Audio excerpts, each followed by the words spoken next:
better social dancers and connecting to the music. Better social dancing, yes. So we had like hygiene and being more courteous, not just grabbing people. So actually Definitely. asking someone to dance. Hygiene, Hmm. cleanliness, more courtesy. Hmm. What Watching else out for were we our saying? internal biases Yes, internal on, biases, connecting more with music, yeah, not worrying. What absolutely. one thing that you said that I really like is not worrying about what you look like. Stop Yes, being concerned about how you look when you dance and concentrate more on how you feel. absolutely. Super important. I mean, I think obviously what we're doing is a visual art, Mm. right? And it has to do with your own body and your own appearance. And so a little bit of that is natural and it's unavoidable, right? I think as humans we want to be accepted and we want to be um, you know, noticed. I think that Hmm. that's a natural instinct. There's nothing wrong with that, but forget about it because that's not what's important here. You know, the essence of this dance is connecting to the music and um, expressing yourself with your partner and with the music in that moment. So not losing I that. I feel like the looking good will be secondary to feeling good because when you're dancing and you're connecting well and you get to a certain level where you're understanding and interpreting really well, then you'll look like you're enjoying yourself and people will definitely notice that. Absolutely. I agree 100%. Mm. Yeah, I mean it's kind of like anything. It's like we truly desire to be. I mean, I feel that we're more attracted to true authenticity in Hmm. all realms of life. I'm sure some people don't give a crap about that, but I think in general, we are drawn to things that are real, right? Mm. And so if you bring that into your dancing, it's gonna have a more attractive power and essence to it as well because it's real. If you're Do you if you're think that we have a tendency to seek that out because there is a lot of fake things happening in our world? Absolutely. I mean, social media is a huge factor for like putting on appearances Catfishing. and yes, that show is amazing actually. Um, but it's crazy to see the lengths that people go to be someone that they're not, but for different reasons. Yeah. Um, But yeah, I think that social media plays a huge role. I think it's undeniable. I think that social media can be used as a really powerful tool. Again, we're seeing Hmm. that now in my country, how social media has become like a source of resistance and Hmm. information sharing.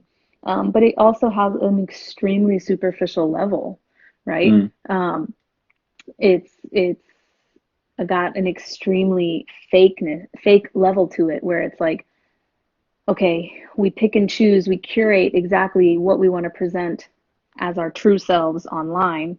Hmm. And, I think some people are maybe a little bit more vulnerable than others, but there's this, feeling that we have to live up to everyone's perfection Hmm. online, right? And so then everyone feels that they have to constantly be performing and looking their best and being their best all the time in their real lives when it's just not It's not reasonable, right? realistic. It's not realistic exactly. So Mm. it's like, I think that we do need to think about the role that social media plays in our dance lives because if you think I've been dancing for a minute, so it's like, when I first started going to socials, there wasn't a focus on videoing, as Hmm. in the way that there is today.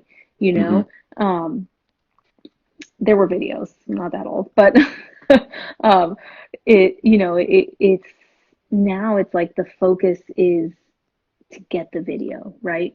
To get Hmm. the recap video, to get all the perfect performance videos, perfect social dancing videos to the point where, I often promoters will like, it's like match.com for videos, like on the social floor. They're like, oh, at this time, come down and make sure that you dance with such and such other performer, and we're going to film it so that we have it for our recap. And it's like, well, that takes part of the connection away, unless you kind of just ignore ignore it It and just feels do it too because orchestrated then. yeah, and then you're like, okay, this is my job. It's fine. But it's like and then you feel silly for complaining that you're getting paid to dance with like another really amazing dancer. But it just feels weird, right? It feels like, okay, somewhere deep down, I'm not sure if this person really wants to be dancing with me right now. Yeah. you know? So, I think, and all of that is for social media, right? Mm. The more followers that these, events have and that each individual dancer has, the more they'll get hired, the more people will come to their events. It's a game of numbers Mm. always. And I've fallen into that, obviously, like I'm human, and so it's not like I've never thought about my social media numbers. It's a real thing, right? We care about Of these course. things because again, it goes back to that validation. But I think at the end of the day, you have to decide what's important to you. And if it's really just like, how cool do I look? Then great, keep worrying about that. But if it's really like, what role, what impact am I making on people's lives? Mm. That's something that is really important to me, not only in what I do with my social media, but how I interact with people at events and in my day to day life, right? I think that there's this like trend happening. Again, I'm speaking for the experiences that I've had in the events Yeah. that I go to, um, where there's this like celebrity status um, that has become super normal at events where it's like the artists are like above everybody else. And I just hate that shit so much.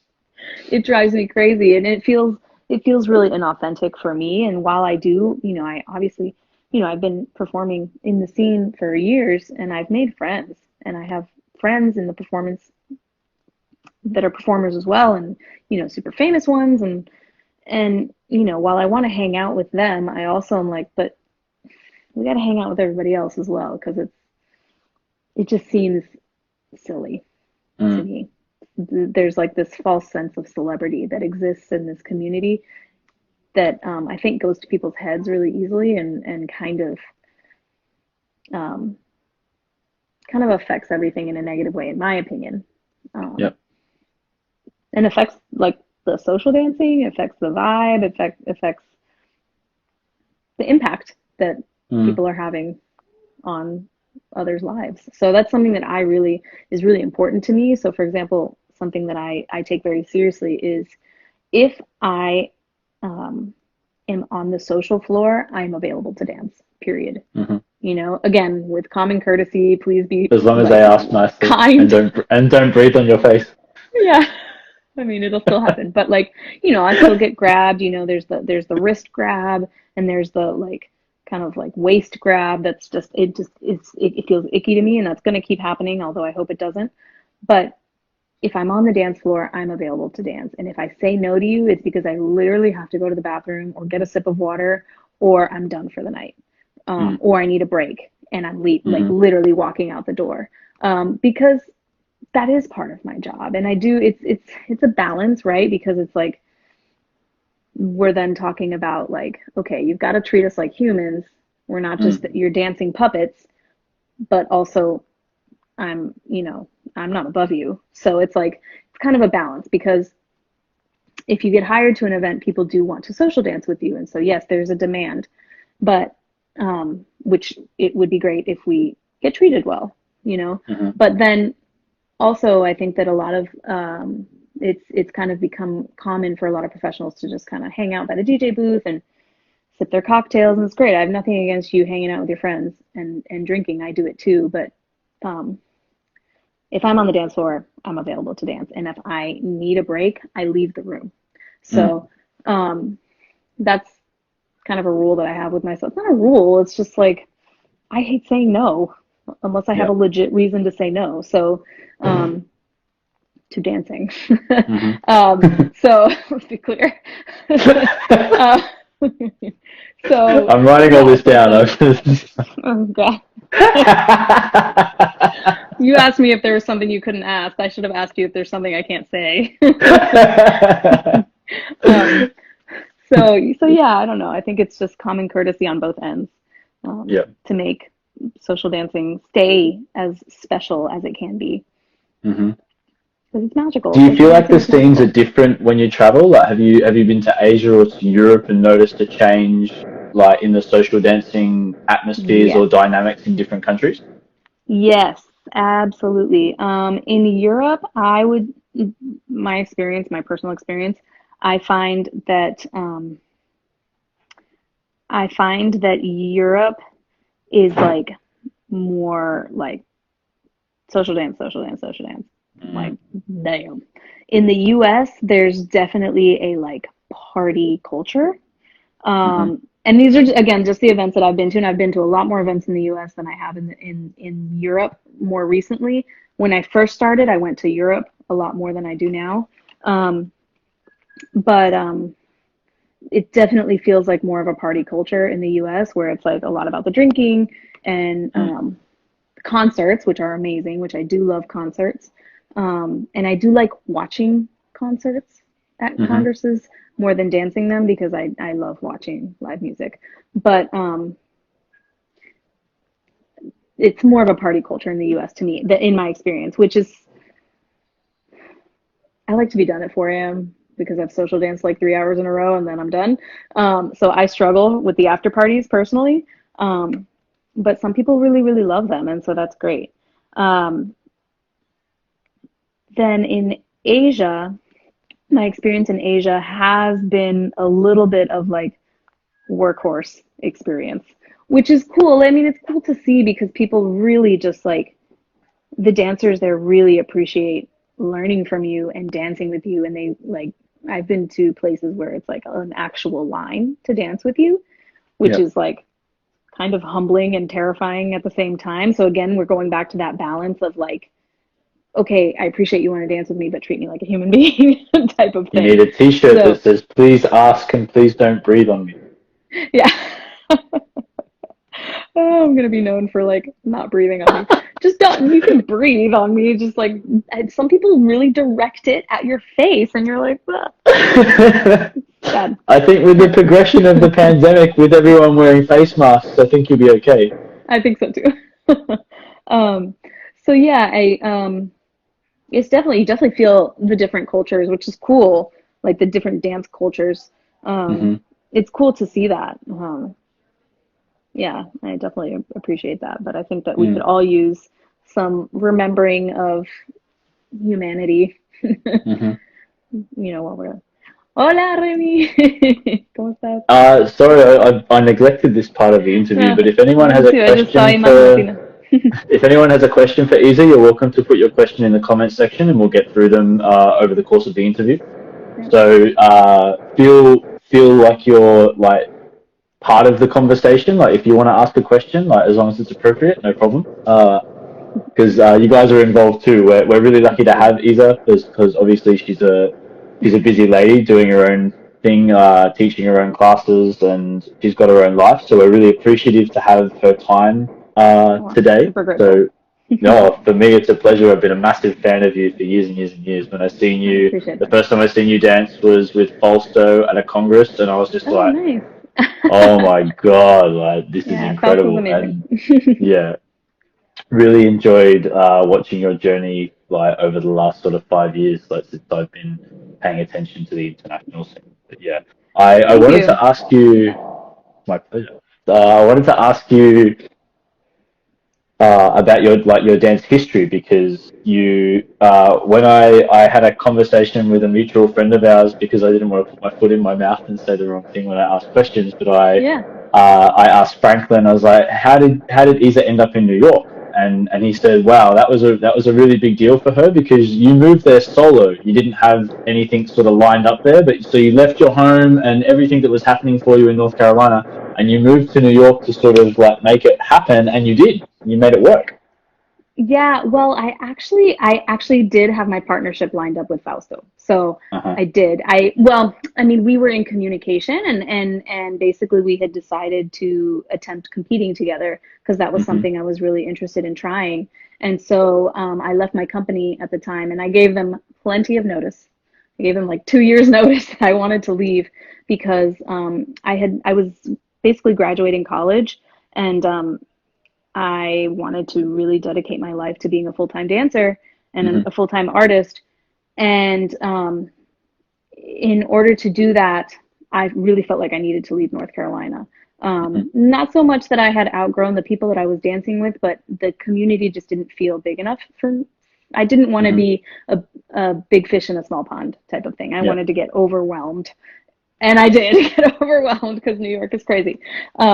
But yeah, it was kind of between New York and San Francisco for me for a while. But then it's just New York, man.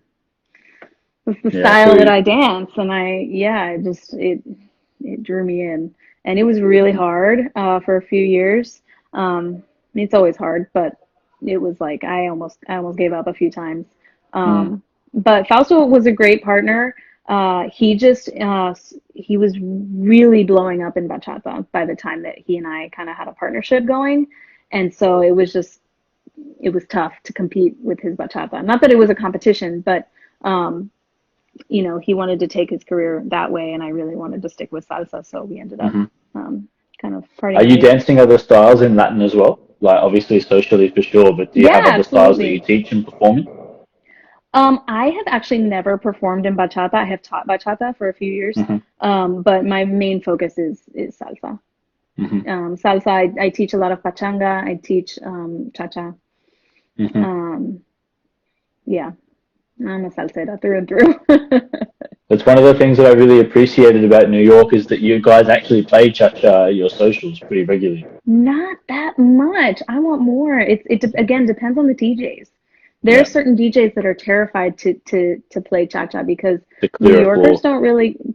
New Yorkers don't really like cha-cha, which has like been one of my battles since I moved here. Yeah. It blows my Really? mind. It blows my mind. It blows my But they're, mind. they're they're like this?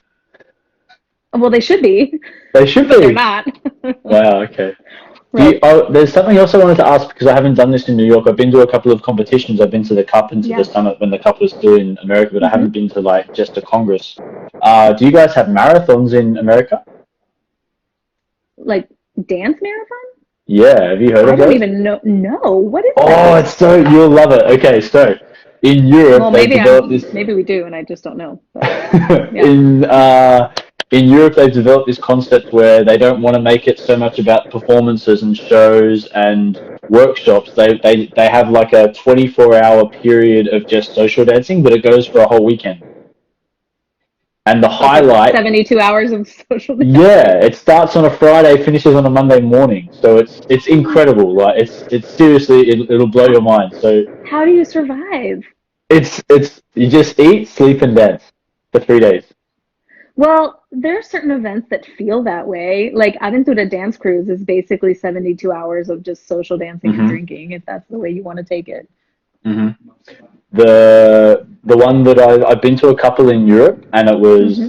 so they'll have like a mambo marathon, and they literally play like just salsa, mambo, and cha cha for a whole weekend. Wow, that's And they crazy. put a lot of focus on the DJs. So the Hmm. DJs are the highlight of the event. We're bringing this DJ from here, this DJ from here. When they swap DJs during the day or at the night time, they stop the music and they say, "This was DJ such and such's set. Thank you so much for playing." Like, and they give a lot of respect and recognition to DJs. I think it's amazing. It's great, Wow, that's really crazy. and I they're a don't big even hit know in if Europe. They're really I don't popular. know if I would survive that very well. You might need to adjust your policy of if you're on the dance floor, you're not saying no. Yes, I would need to take more breaks, that's for sure. Yeah, you would need to take more breaks. So I think getting through it, you have to drink a lot of water, you have to eat, but the marathon provides the food, so you get lunch and dinner provided as part of it. Like it's Wow. included in the price. You just need to find your own accommodation. Like that's all it was Wow. really. Okay. Yeah, Nice. keep it in mind. I will. If you Yeah, ever I'll go have back to to do Europe, that. there might be a marathon on. I know. But if you wanted like a That seems cha-cha fix, crazy. this is what blew my mind because they'll play like I don't know, maybe 4 or 5 cha-chas per hour, which is Hmm. more than anywhere I've ever been. Yeah, that's a lot. So, That's yeah, it's crazy really a lot. It's a lot because of I love cha-cha. cha-cha, so that's amazing. It's my first love. Yeah, I really enjoy it. Yeah. We had a few questions. Let me just scroll back for a second. Juliet asked, "All of your costumes are so beautiful. Where do you get your inspiration from?" Thank you. I actually make all my own costumes. Shut the I just, front gate. yeah, I Really? just look at a lot of pictures of ballroom costumes, and then I kind of like piece together the parts that I like, and I know kind of what looks good on me. And so my number one, um, like I always want to feel confident and good in my costume. So I'm trying to do shapes and patterns that look good on me. And then usually with my partner, depending on the show or the song, we'll decide a color theme Yeah. together, and then I just kind of go from there and design the costumes, That's make them. really impressive that you make your own costume. uh, it helps with the price.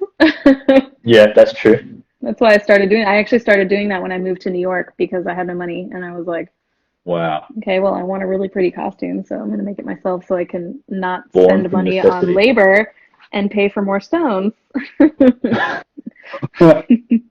Because really, you can make almost any costume look good if you stone it correctly with a lot of stones. Hmm. Almost, almost. Some are beyond saving, but Yep. yeah. That's incredible. And there was another question there. Did your Spanish background prompt your dancing?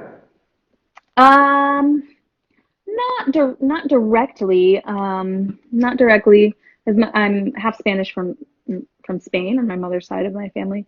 Um, but I think that it probably plays a role in why I love the music because I understand it. And Hmm. so, when I started listening to salsa in high school, and then I Hmm. started dancing in college. Um, so I not a direct role, but I think I fell in love with the music Hmm. first, and because I was able to understand it, I Yep. think it made me love it even more. So But you haven't been dancing that long then if you started in college. Like, I have been dancing almost 15 years. Yeah. did you go to college when you were 12? No, I'm 33. Get out. Yeah. Yeah. Yeah. And I found this really Dancing keeps you interesting. young. I found this really interesting when I asked, and you actually did a degree in photography, is that right? Yeah, so I got my master's in fine art. Yeah. I did And do you my still practice? Do undergrad. you still like have projects that you work on? Yeah, I have so I do fine art photography. So Franklin, my style is like completely different. I love Franklin, by the way. He's He's a an great incredible photographer, great dancer and guy. photographer. My style of photography is like completely different from his. Hmm. Um, and I actually do more like photography and mixed media stuff. Okay. Um, but I have not been focusing on it as much because I've been so focused on my dance career. Hmm. Um, but when I moved to New York, I was like smack dab in the middle of my master's, which is All crazy to right. think about. I don't know how the hell I did that. Um, but yeah, I've actually taken a lot of time here. I've been doing um, some brainstorming for a couple art projects, fine art Hmm. photography projects that I want to start. So we'll see Amazing. if I can kind of balance the dancing a little bit better with the fine art. With everything else that you're doing in your life. Yeah, This is we'll a really see. important thing that's, I think, maybe a lot of artists sometimes they overlook the importance of it, and people in general that are dancing, but they also have full-time jobs and have lives outside of it. How do you balance your working life with like your you time, like your me time? How do you find balance in your life when you're working and traveling a lot and you're rehearsing so much? Well, that's part of why if I'm in the room, I say yes, and if I'm not in the room, if I don't want to say yes anymore, I leave the room. Yeah. I'm a pretty introverted person actually, and so I've learned my limits of human Hmm. interaction and when I need time for myself. And so um, yeah, I would say that kind of paying attention to when I need time off is super, super important, which is not something I always listen to, but I'm getting better at. Hmm. That's part of why I love photography because I actually do the artwork that I create is a lot of it is self-portraiture based. Um, and so it's a really like individual kind of like loner thing that I do. Hmm. And that fuels a lot of that like kind of self-care for me. And Yeah. so being home is really, really good for me, which is part of why I've enjoyed working more in New York, Hmm. than having to travel as much, because that just used to drain me in a way that I was just like, ugh. Hmm. And so now that's kind of why I'm like really grateful for the work that I have with this theater show, because I have really stable work. I'm getting paid well. Mm. It'll be back when it comes back. Yeah. It's really stable. It's like it pays really well. It's something I really, really love doing. It's like Hmm. fulfilling me artistically in a way that I didn't know about before. And then it'll kind of give me the freedom to choose the events that I want to partake Hmm. in the salsa world, you know, so that I don't get burnt out, because Hmm. I Are you was incorporating many self-care things like on a day-to-day basis? Like I know you were doing a bit of yoga at one stage as well. Are you still doing that? Yeah, I don't really think of myself as like a yogi.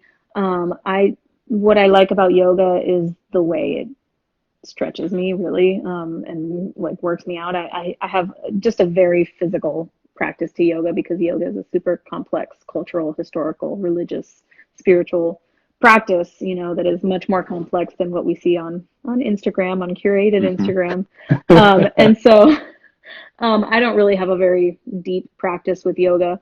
It's really just I like the structure that it offers for like Hmm. warming up my body. Um, Hmm. but yeah, I haven't been doing a lot of yoga. uh, but I would say like taking care of my body, stretching, working out when I have the motivation Hmm. does that does feel like self-care to me, because I Yeah. always feel better after I do it. Getting myself to do it can be really rough, especially recently. That's um, most of the battle, I think. yeah, but I always feel better once I do it, and so like to me Hmm. that is self-care. But also knowing the difference between like kind of shaming myself into working out and knowing when I need to rest. So Yeah. it's like knowing that I want to work out to feel good instead of like to look a certain way. Um, Hmm. or because I feel like I ate something I shouldn't have eaten, or Okay. all of that is a balance as well, right? Because Hmm. I like to Definitely. eat yummy food, so I'm I not wanted to shaming ask myself about for that. your. Well, you live in New York, is like the city of donuts, Oh, right? You guys can get so much stuff like that. so much amazing, delicious food. It's crazy. I was curious about your heritage because if I'm not mistaken, your last name is like German, right? Yes, it is. So on my father's side, like way down the line, um, it's German. Yeah, actually, it might be Austrian. I should probably know that better, but it's like way down the line. But the name I think if stuck you around. So Freiberger come yeah, to me is a very German word, but like you're also speaking yeah, Spanish, right? yeah. So I'm half Spanish. I'm half Spanish on my mother's Ah, side, okay. and then my dad is like a mix of a whole bunch of American stuff with Uh, German. uh, okay, so Yeah. you're speaking Spanish definitely, and your English is okay. Like, what's your German like? Nine.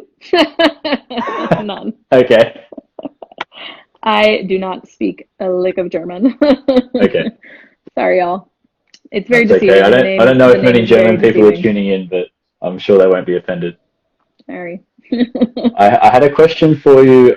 Because you have you've got a very expansive dancing career. Like you started out doing salsa, and and you're doing a lot of competing, and then you've also got a very strong influence in like the artistic direction of dance, Hmm. and moving away from the competition side, and now you're doing the this show in New York. Hmm. If you had to give dancers advice on how to improve, like what three tips would you give dancers to work on? Mm, love that question.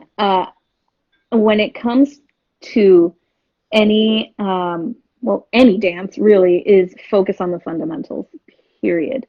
Period. And I feel very strongly about that part of the fundamentals in the dances that we're choosing to do, which are, you know, Latin dance. When we're talking about salsa, bachata, merengue, cha cha cha, um, kizomba, zouk, all of these things are very deeply culturally and historically rooted in African-based music and dance. And I think that it's really important to also, as you're training movement fundamentals, to have a very, at least a base understanding of the history and the culture that you're representing, right? Because at the end of the day, we have to recognize that this is not my culture, you know, and it's something that I am privileged and being invited to participate in. You know, Hmm. I have, you know, we are visitors here, and we can make it our home. You know, we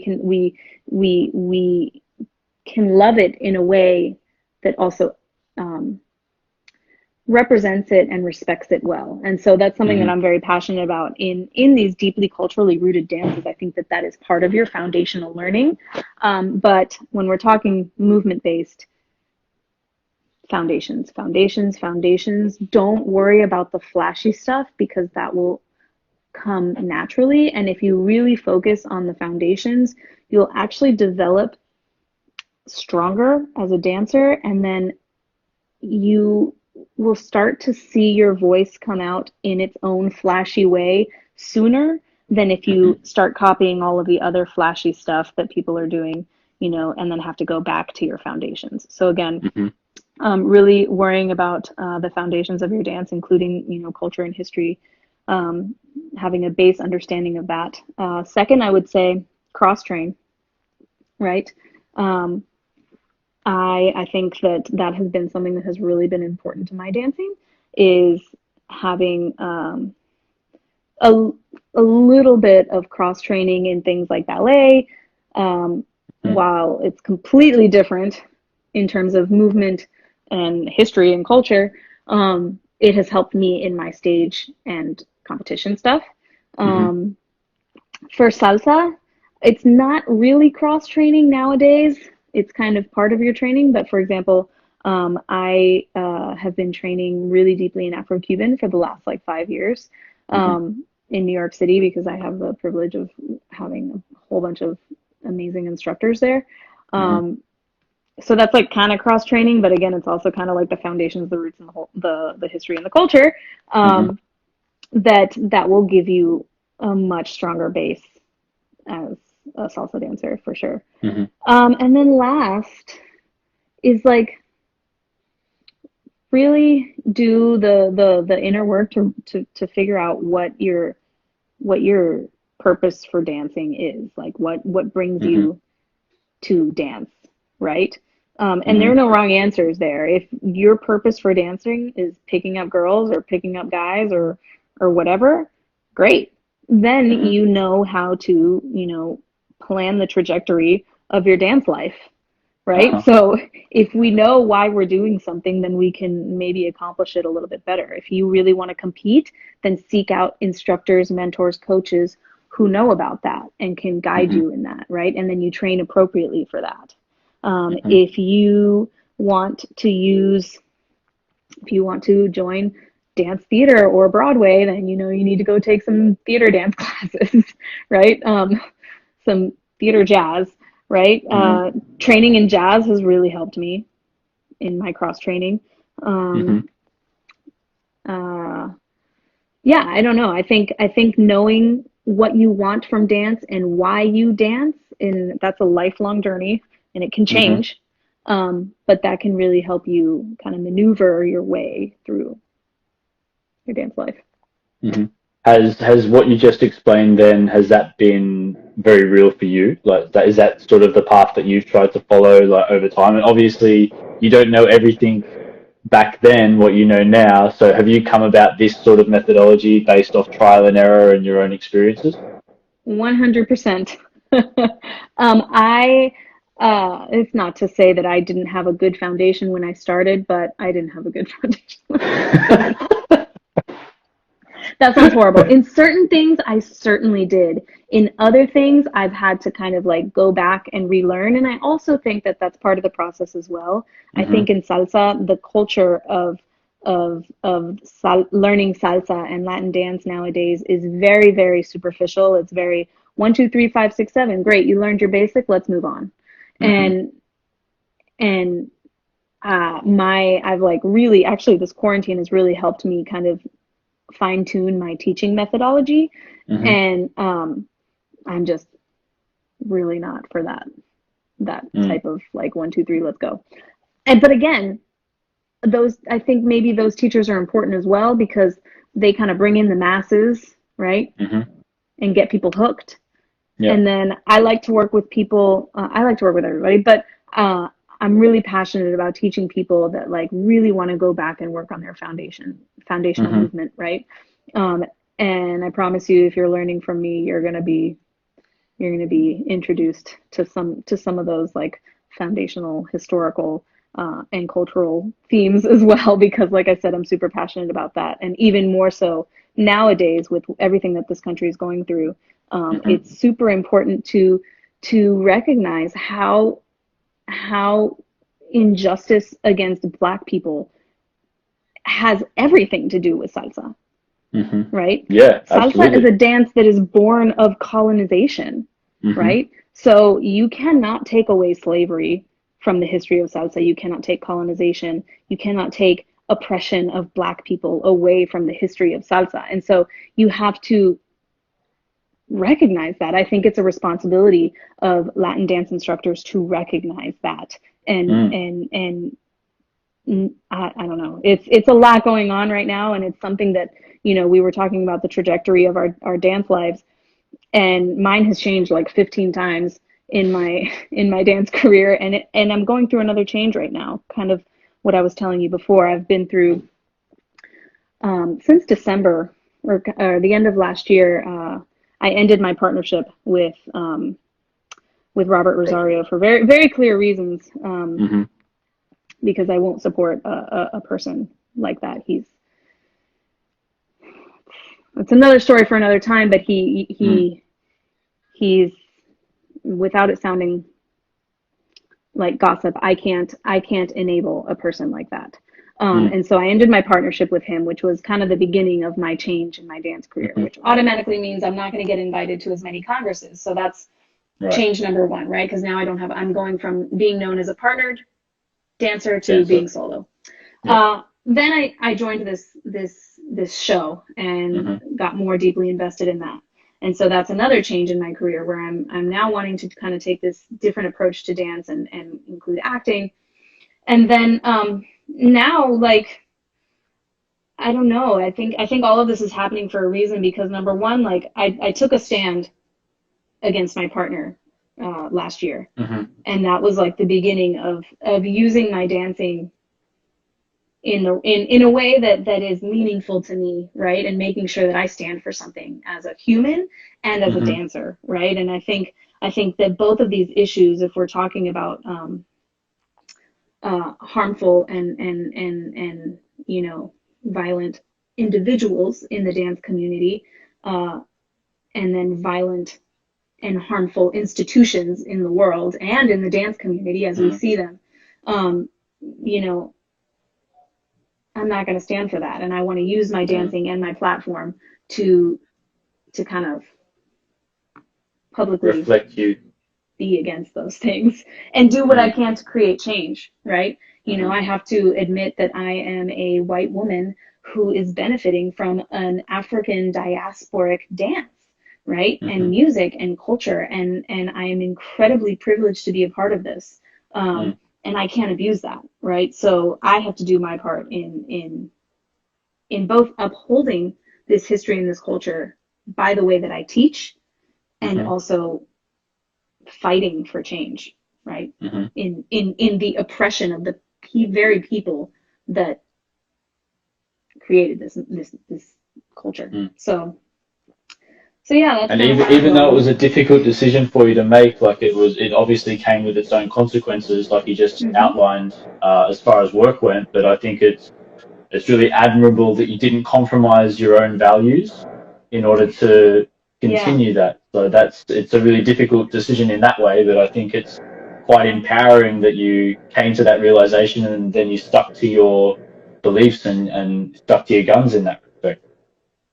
Yeah. It's yeah. I mean, I have to sleep with myself at night, right? I have to live with myself. So at the end of the day, if I'm not acting in a way that aligns with who I am as a person, then Hmm. I don't care how many followers I have. I don't care how many students I have, how many congresses I go to, how many standing ovations I get. I'm Yeah. still not going to be able to sleep at night. And I think that Mm.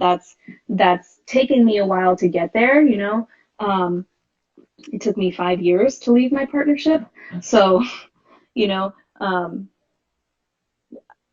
but I'm here. Mm. I'm here. And every day, I just got to keep being better. So, Mm-hmm. yeah, that's super important to me. I think that dance and art is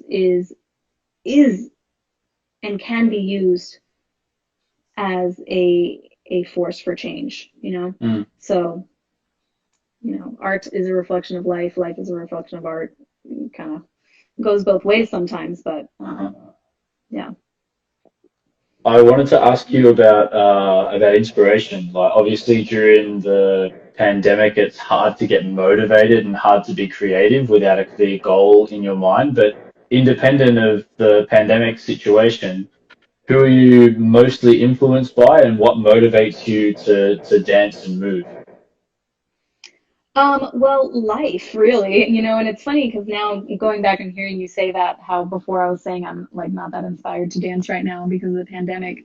Um, I am also actually very inspired for how I want my dancing to go Hmm. through all of this that's happening. So it's like kind of this weird contradictory thing where I'm not really creating, but I think I'm doing a lot of creating right here, right? It Yeah. hasn't manifested physically yet, but life, I mean, as an artist, life is my biggest inspiration. Hmm. Obviously, I have artists that I really look up to. Desiree Godsell has been one of my biggest inspirations for a really long time. She is a badass woman, human, dancer, mother, bachata, salsa, anything, whatever you want. Hmm. She's actually one of the choreographers of the show that I'm in. Oh, really? Yeah, and working with her on that level has just been like really incredibly rewarding. So she inspires me every day. Um, oh God, I need to come better prepared to these kinds of questions because In there's so fairness, I many could have sent people. you the questions ahead of time. Nah, that makes it fake. Um, not fake, For but everyone watching, this is totally scripted. unscripted. Right. Um, so I don't know. There's so many people that I'm inspired by. I'm inspired by my teachers, Hmm. my my Afro-Cuban teachers. They inspire me every time I'm in class by kicking my ass. So I've missed that. I think that's Hmm. part of why I miss being in class. I know everyone literally misses that, but I miss that. And which makes me even more grateful for my online students because I hate taking class online. So I have not been a very good student. I've taken classes, but I'm not, Mm.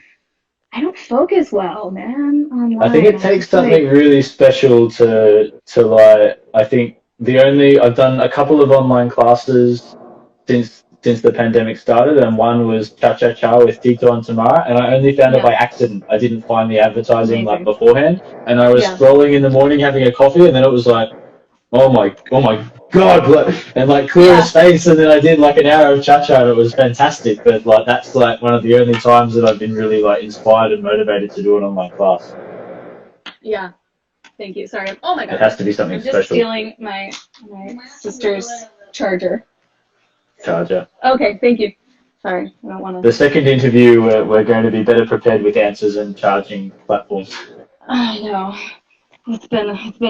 We're celebrating my nephew's 1 year old birthday today, Uh so huh. it's been um, So now a the fact that you're hectic. giving us your time is even more special. No, I mean he's asleep now, so so There's something that you said earlier that I really hey, resonated with. I really appreciate it that you're still actively learning yourself. It's not because oh you're a dancer with a lot of accolades, no question. You've achieved a lot in a very short amount of time in your dancing career, but you haven't switched off the student mentality. You're still actively learning. yeah, that's another thing that I'm very passionate about. If this is like a You're a list of passionate Isabel's woman. passions, I truly believe, and I say this to my students all the time, the day that I stop learning is the day that I should stop teaching because um, number one. just as important as it is to learn the history of what we are doing and where, these dances and music is rooted, we Mm-hmm. also have to understand that it's going through immense evolution all the time, right? Mm-hmm. I mean, the whole word salsa in itself implies fusion. Hey, Omar. Um, and so we have to recognize that, but we also have to recognize that this dance is going through evolution every single day, right? And Mm-hmm. some of it's good, some of it's bad. That's another argument altogether. But We'll be uh, scheduling a series of conversations over the next 2 months where we cover all of these topics. I have a lot to talk about. Yeah. Um, but I mean, talk to Eddie Torres. He's like one of the most supportive. He's one of the founding fathers of this dance, right? As we know it today, right, in its Mm. most modern and present form, and and he will be the first to support this new generation of dancers, which I find to be really, really beautiful because it's natural. It's like what we were talking about before, where dance and art imitate life, right? Mm-hmm. And life changes, right? Mm-hmm. Countries, societies, change. Even just this change that we're seeing with social media, with all the videos, with everything, the increase in popularity of competition and competitive salsa, which is a whole other conversation if we want to talk about debating different things. Um, Mm-hmm. some people are totally against that because of this question of evolution, right? Is it right Mm-hmm. to go this far away from the roots? And I think to give a 5 second brief of my personal opinion is that, you know, I think evolution is normal in art and necessary. I think it is necessary, but I think also going back to what we were talking about before, when we're talking about a historically and culturally rooted art form, especially in something as richly, um, important and controversial as the African diaspora and colonization, slavery, and resistance and revolution, then you have to always, even through evolution, learn your history, Mm-hmm. honor it, and acknowledge it always, right? You Mm-hmm. can't ignore these things. If you forget the history and if you don't acknowledge where it comes from, even through evolution, that's when it becomes appropriation and not appreciation, right? So I Mm-hmm. think that we have to be very careful when we're talking about these things, right? There's no way that we're going to avoid evolution in dance Mm-hmm. because as humans, we're evolving, right? Mm-hmm. Always.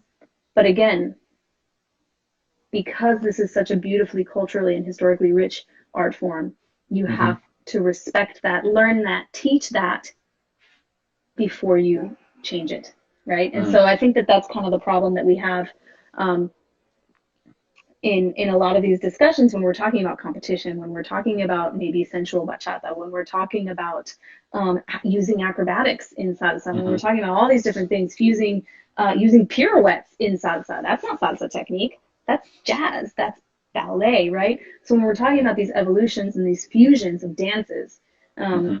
I think it's always going to have to bring you back to the question of, can you still honor where this dance came from? You Mm-hmm. know, you can't just say, oh, I like this music. Again, this is my personal opinion. I feel very passionate about it. You can't just like come in, especially as a white woman.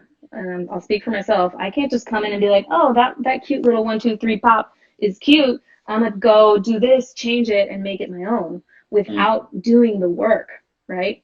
Without doing the work of studying, without doing the work of honoring and respecting what it is that I'm walking into, right? Mm-hmm. So, there's always going to be people who are like, well, you just want it to stay the same. We can't dance like they danced when they made it up, but Mm. of course not, because dance and art is evolution, like we were talking about. It's always going to change, and especially with something like salsa, it is the fusion of so many different dances, rhythms, and musical instruments from Mm-hmm. Europe, from Africa. From it's It is fusion. It is Mm, fusion. So that's not wrong, but context is important. Context, absolutely. respect, and education, knowledge. Hmm. So as an instructor, I take that very seriously, if it's not clear. Hmm.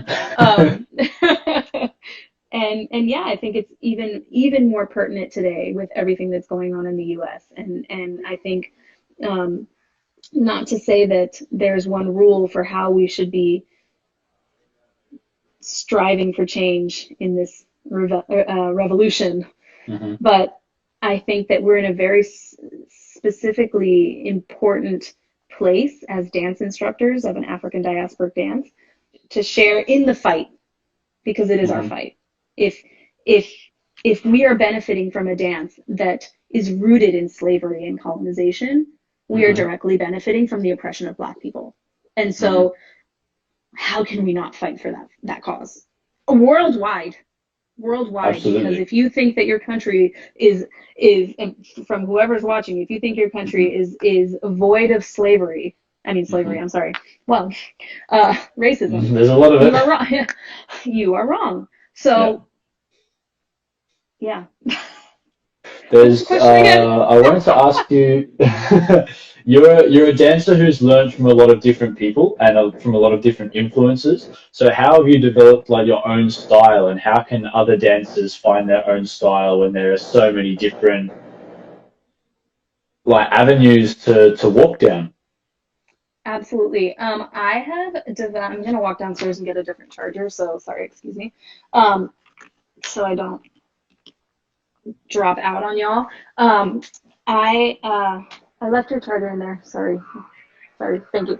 Um, it my style is constantly evolving because I am constantly evolving, but I would say that I have gotten my style from training and taking class all the time. Hmm. So, and that's not even just my dance style, it's my teaching style. I have become the teacher that I am from the teachers that I train with, and the classes that I train and the styles that I train have highly influenced my style of dance. So, like I said, I've been training rigorously Afro-Cuban for the last 5 years, and that has really changed who I am as a dancer and as an instructor, Hmm. and as a human. Afro-Cuban has changed my life. And that's something, so going back onto this conversation, that's something that I respect so much for the history and the roots of what that is, that I Hmm. would never ever call myself an Afro-Cuban teacher. Hmm. It's just not in my, that's not my lane. That's not my lane. I will train Afro-Cuban to the day that I die, and it has made me a million times better of a salsa dancer than I could have ever Hmm. imagined. Um, but that is mine to appreciate, not to teach. Personally, Hmm. personal opinion again. Um, but yeah, I mean, again, like even being in part of this show and training acting has Hmm. significantly changed my dancing as well. Hmm. It's made me a better dancer. Learning the little that I'm learning about acting is changing my dancing. How's it doing that? Well, acting is really, it's funny because we kind of keep coming back to the same themes. It's coming back to Onassis. It's coming back to the same things of like authenticity and being true to who you are, right? Hmm. Which also goes into finding your style. Stop trying to be someone else. Learn from everyone, and then you'll figure out who you are, right? Hmm. You'll know what you like, and then that's going to naturally create your own style. So acting is actually a lot of that, at least the from the my producer who has been in training us in acting. Uh, the way he's been teaching us is that it's got to be real, right? So if we're Hmm. working on a certain scene, in whatever way possible, you have to find a way to make it real to you, right? So it's not just like, oh, this is the story, this is the words, these are the words that I need to say, this is what I need. I need to be sad, so I'm gonna Hmm. look sad. you have to actually feel sad. You Yeah. have to find a situation within the context of what you're playing and feel sad. So it's Hmm. truth, right? And so working on that has helped me connect more to the truth of my own personal storytelling through Hmm. dance. Um, and I think it's made me a more authentic and believable dancer. I hope so. I'll keep working on it every day. But So, it's an ongoing journey, isn't it? Continuing to upskill and one thing that you might have done or liked or might have been your preference in the past might not be the case now because you evolve and grow as a person and a dancer on your yep, journey. yep, absolutely. Hmm. Hmm.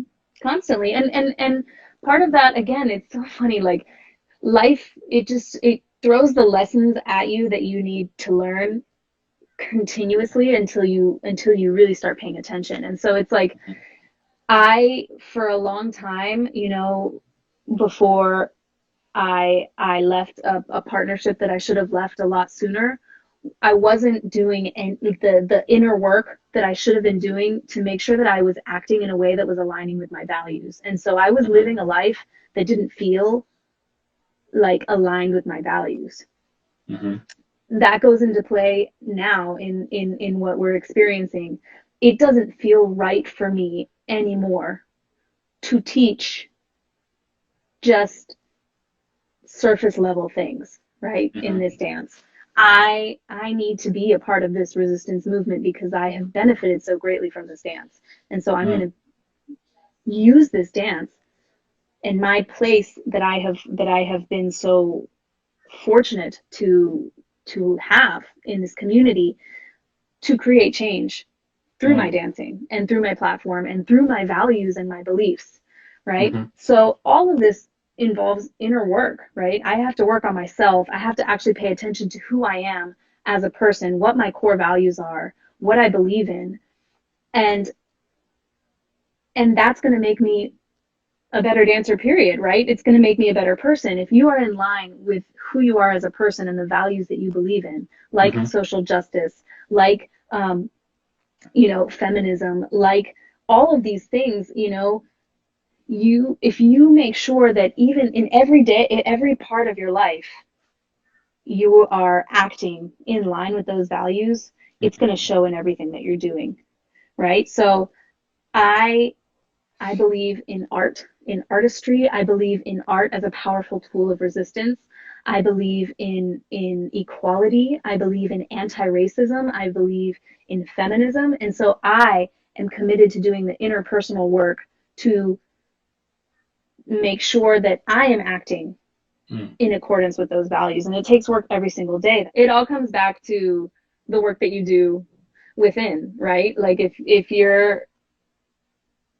you're a student of dance, if you're a teacher of dance, I think that you need to be a student of dance constantly, which is what we spoke about before. And that goes into being, uh, you know, open to learning as a human being, right? This is what I'm Hmm. learning in my anti-racist work is that like you, it's learning always. To dismantle white supremacy, we have to like really look in here and see how white supremacy shows up in our daily lives, right? And Hmm. and it doesn't just show up in white people, but Hmm. white people are the ones that benefit from white supremacy, and so we're the ones that have to really dismantle it and break it down, because until we're comfortable not benefiting from white supremacy, it's going to continue. So, and then there will be no equality. And so, again, I'm committed to doing my inner work, messing up, Hmm. just like you mess up on the dance floor, and then you get better. You correct it. You take correction gracefully, right? Hmm.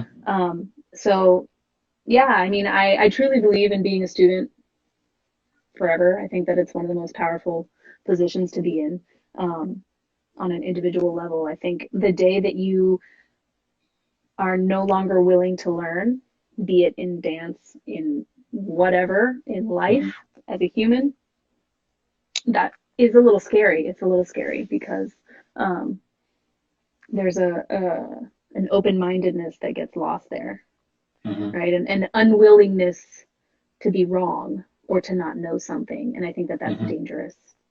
So so yeah, those are the things that I'm passionate about. Mm. I feel like we're only getting a snippet of what you're passionate about and what you have to talk about and what you have to offer. Like it's I've gotten a lot out of this personally, I like appreciate just that. being able to listen to your perspective. It's been fantastic. I really appreciate it. I might Thank open it you. up to everyone who's watching. Thank you for Yeah. joining us again, Thanks, spending your guys. Sunday with us. Sunday for Hmm. Australia and Saturday evening for America. If you have any questions for Easy, you're welcome to put your questions in the comment section and we'll work through them as we continue to talk. But it's been nearly 2 hours now. We had like the half an hour before Yeah. and then an hour's just ticked over, so we might start to move towards wrapping things up. So if anyone Sounds has a good. quick question, you're welcome to put it in uh, soon, Yeah. and we'll get through them as quickly as we can, as long as they're appropriate. I feel like we've touched on some inappropriate things. Maybe a little bit, but that's okay. I think it's good to talk about the uncomfortable things as well as the things that make everyone really happy because Necessary. It's yeah, necessary. absolutely. Hmm. I think so as well. So you're solo now from a Latin perspective? You're doing the show obviously with a cast and like a crew, but Hmm. Yeah. So the for show your I'm Latin in, work, you're doing solo stuff? yeah, I'm doing on a professional level. I'm just on my own, soloist. Um, but I do have a team in New York, and we're pushing to get up in yeah, in our experience and keep Hmm. improving. So, but yes, I'm currently professionally by myself. Hey, Hmm. Mira. And is there something in the pipelines? Am I allowed to ask that? If are there more opportunities coming up after COVID or when that finishes, or I could have the no need be there? idea. I Okay. have no idea. There's so much uncertainty. Mm. It's almost funny. Like I don't know when I'm moving back to New York. Mm. My boyfriend and I came down here, and that's one of my teammates, Mira. Lisa Dance Project is my team name. Um, but yeah, we came down here. We thought we were gonna be here for like a couple weeks, and it's been like 2 months. So it's great. I don't know. I don't know. I'm really hoping that the show will get back up and running. Honestly, at this Hmm. point, I feel like that'll probably be either the end of the year or next year. Mm. I don't know what congresses and social dancing are going to look like. So for now, um, just keep focusing on my online classes Hmm. and creating in whatever way that I can, once I Hmm. start figuring out where that's going to go. Hmm. But yeah, I'm not really closed off to anything because who knows what's going to happen, especially now. I think with uncertainty can come the opportunity for anything, right? Mm. So we have to remain somewhat open for that. So Hmm. I'm really just living one day at a time. I'm grateful to have this home with my family. Hmm. So I do. I've It's been like the least professional person in terms of like location, Wi-Fi, charging. It's great. everyone's different. Everyone's doing their own thing, but I think that speaks a lot about you on a personal level, not as a professional level, because I know you're a very professional person. You take your work very seriously, but I do. I also find you very authentic and very down to earth and humble, despite everything that you've achieved in your career. So I think no one's judging you based off that. I feel like I mean, we're all everyone, home. yeah, we're all doing the same thing. But I feel like and it goes back a little bit to what we discussed earlier about you not compromising yourself or your values when faced with a decision that might have allowed you to do that. That Yeah. you're a very real person and a very genuine person, and it's been a real pleasure to talk to you. Like having never spoken with you personally, uh, Likewise. I yeah, it's been like really awesome to be speaking with you. And then on behalf of everyone that tuned in, thank you so much for your time and for your perspective and for your insight because I really feel like we miss out on a lot of this theory and history and perspective sort of stuff in our day-to-day lives. We go in, we teach a combination, people learn a combination, and then they go home, and then, or they might get a video of it and post it on social media. But we're missing more of the sort of authentic behind-the-scenes stuff that we don't get so much on a personal level because we're so busy in our lives. So the pandemic Absolutely. has sort of created an opportunity to delve into this stuff a little bit more, and that's sort of why I started to do it. But yeah, I'm really appreciative of your time, and thank you so much. And I Yeah, I'm hope so all of grateful. your I hope all of your aspirations and plans come to fruition, and when you guys get to go back to New York soon and get creative and inspired again. And if I ever come to New York, I would love to come and see your show that you're in.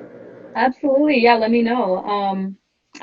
I'm really grateful. Thank you so much for thinking of me for this. I'm always super humbled when people want to talk with me. So, yeah, I'm super grateful.